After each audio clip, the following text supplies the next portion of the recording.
6C, Conservation Laws. 6.14, Energy Transformation. Energy often changes from one type to another.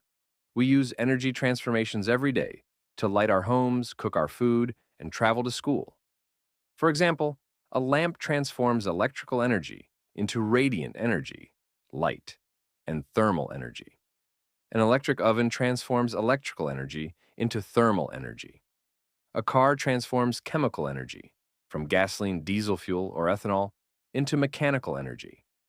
Our bodies transform chemical energy from food into thermal energy in our cells, electrical energy in our nerves, and mechanical energy in our muscles. Every form of useful energy can change into at least one other form of useful energy. However, the conversion is never 100%. Some energy that we can't use always escapes the process. We measure the efficiency of the process by comparing the amount of energy we can actually use from the process to the original amount of energy that went into the process. Most man-made energy transformations are not more than 20 to 40% efficient. Many familiar ones are much less.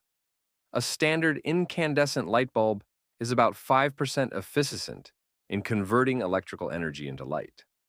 The other 95% is radiated away as unusable heat. In contrast, a fluorescent bulb is around 20% efficient in the same energy conversion. 6.15, Using energy transformations to solve problems. According to the U.S. Environmental Protection Agency, the energy usage and cost to cool homes and businesses in large cities increase approximately 2% with every 1 degree Fahrenheit rise in temperature. The urban heat island problem discussed at the beginning of the chapter results from unwanted energy transformations in the confined spaces of a city concrete. Black asphalt roofs and streets, and the many nooks and crannies all trap incoming radiant energy from the sun, which turns into thermal energy. The thermal energy in the city's structural materials radiates back into the air above the city as infrared rays. Certain gases, particularly carbon dioxide and water vapor, absorb the infrared, warming the air. The large quantities of glass reflect the sun's energy onto more absorbent materials, making the problem even worse. In addition, the presence of many thousands of people inside buildings creates a source of thermal energy that must be pumped from inside buildings into the environment by air conditioning. Finally, vehicles add their hot exhausts to the already scorching air. Solutions to prevent these energy transformations are just now being put into action. The most successful solutions focus on eliminating the radiant energy absorption in the first place. What do you think would be some good and workable ways of doing this? Engineers have determined that heat island effects can be reduced significantly by painting roofs white or surfacing them with highly reflective coatings, increasing the amount of green spaces in cities, and roofing buildings with grass and shrubs also reduces the amount of thermal energy absorbed in building structures. 6.16, Energy Conservation, First Law of Thermodynamics. A grandfather clock keeps time using a pendulum to mark regular time intervals. A pendulum is a heavy weight on the end of an arm that swings back and forth on a pivot point at its upper end. Pendulums have been used for centuries to study various aspects of motion and energy. When the pendulum is pulled to the side, the pendulum mass is higher than when in its lowest position. It has gained gravitational potential energy, GPE equals mxgxh, relative to this zero reference position. When it is released, it gains speed and kinetic energy as the mass drops toward the bottom of its swing. At that point, its GPE is zero, and its kinetic energy is maximum. As the pendulum begins to rise to the other side of the swing, it gains potential energy, but loses kinetic energy. Eventually, it comes to a momentary stop at the same height as where it was released. At this point, potential energy is at a maximum, and kinetic energy is zero. The pendulum begins to fall to repeat the cycle again. If friction were not present, a pendulum would continue its periodic swings forever. A pendulum is a clear, simple example of the law of the conservation of energy, a thoroughly tested scientific law stating that energy can never be created or destroyed, only changed from one form to another. This law is directly related to the law of the conservation of matter. See Chapter 2. In every process, where energy is transformed into another form, the total amount of energy entering the process equals the total of all the forms of energy that exist at the end of the process. This principle is also known as the first law of thermodynamics. No exceptions to the law of energy conservation have ever been observed. The first law of thermodynamics accounts for all forms of energy used and released in a process within a system's boundaries. For example, consider your car as you begin a road trip. Its fuel tank is full of gasoline, a compound that contains a large amount of chemical potential energy in its chemical bonds. As the fuel burns in the engine, it turns the engine to produce mechanical energy. Light and acoustic energy are emitted when the explosion in the engine cylinder occurs, and thermal energy is transferred to the engine metal. The air resistance engine also turns an alternator that generates electrical energy to charge the battery, storing energy in the chemical bonds of the battery materials. Thermal energy is also engine generated in this process. Electricity can produce radiant energy in the headlights and sound in the radio and horn. Mechanical energy is converted into thermal energy in the brakes when they are applied to slow the car. In a single vehicle, there are dozens of energy transformations that take place. If all the forms of energy are accounted for that am from within the system boundary, they equal the energy initially contained in the chemical bonds of the gasoline. Most of the energy seems to have disappeared, but it still exists as thermal energy distributed throughout the landscape along the route you took while traveling. 6.17 Newton's quantity of motion. Newton's second law tells us that a net force is needed to start, stop, or change the motion of an object. Two factors determine the size of the force needed and how fast the object's motion will change in a certain amount of time: the speed and mass of the object. It takes a much larger force to stop a speeding car than to stop the same car when it is barely moving. It also takes more force to stop a large truck than a motorcycle moving at the same speed.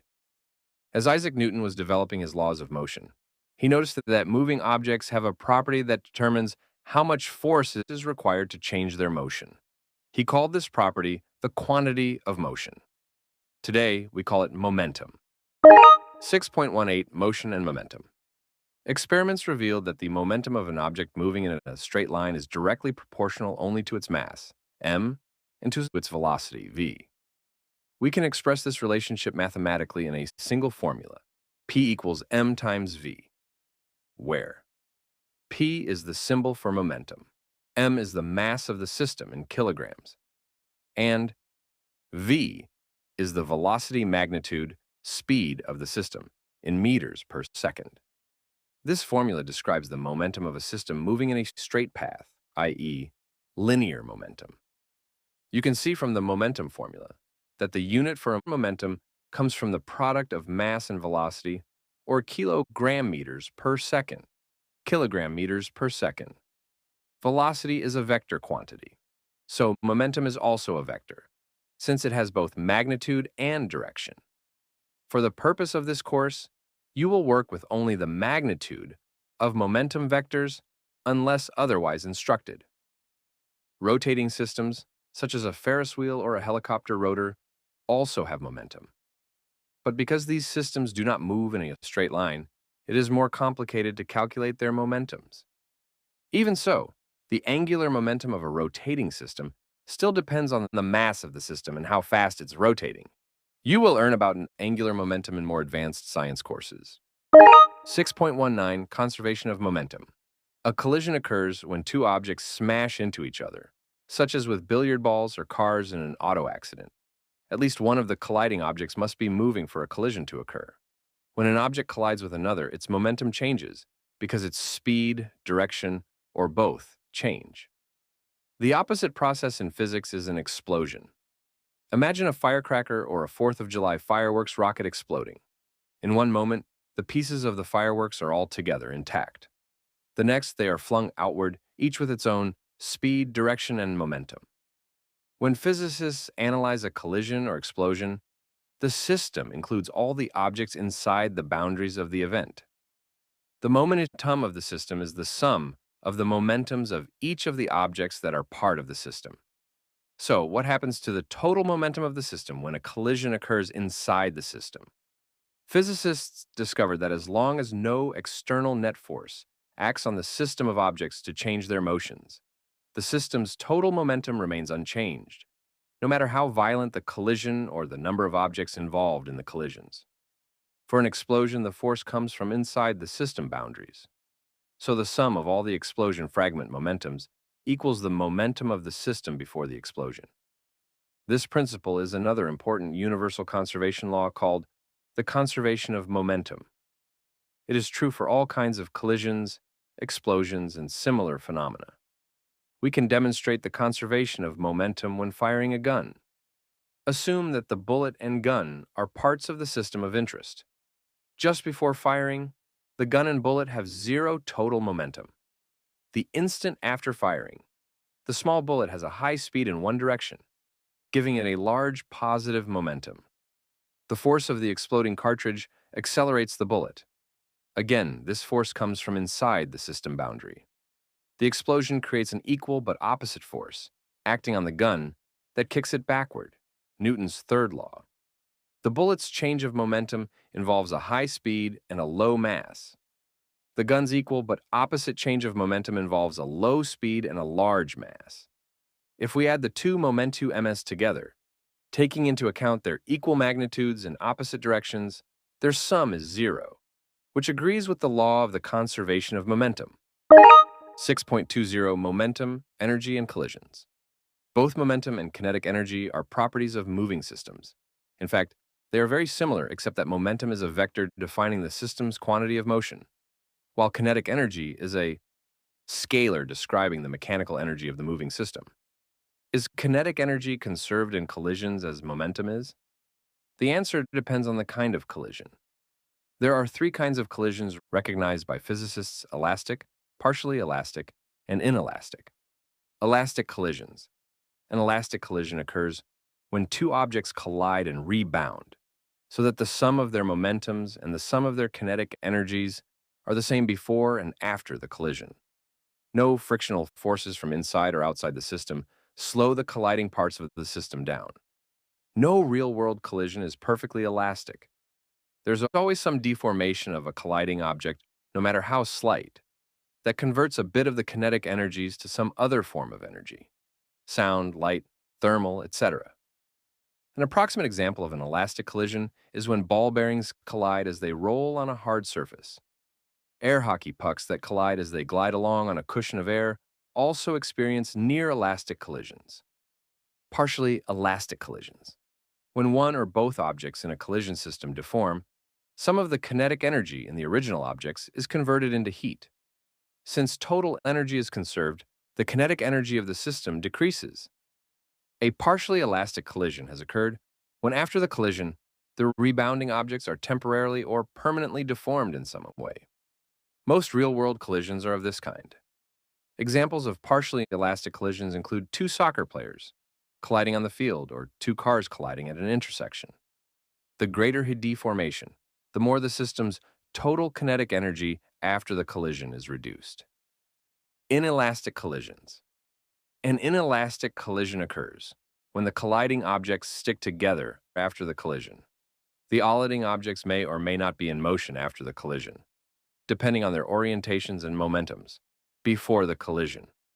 The kinetic energy of the two objects together after the collision is significantly different from the sum of their separate initial kinetic energies. Two hockey players colliding and holding on to each other as they fall to the ice is an example of an inelastic collision. Objects in an inelastic collision are greatly and usually permanently deformed. Momentum is always conserved in collisions as long as no external forces act on the parts of the system. Kinetic energy is conserved only in elastic collisions. In any other kind of collision, kinetic energy is not conserved because forces internal to the system change the speeds of the parts of the system, reducing the final total kinetic energy.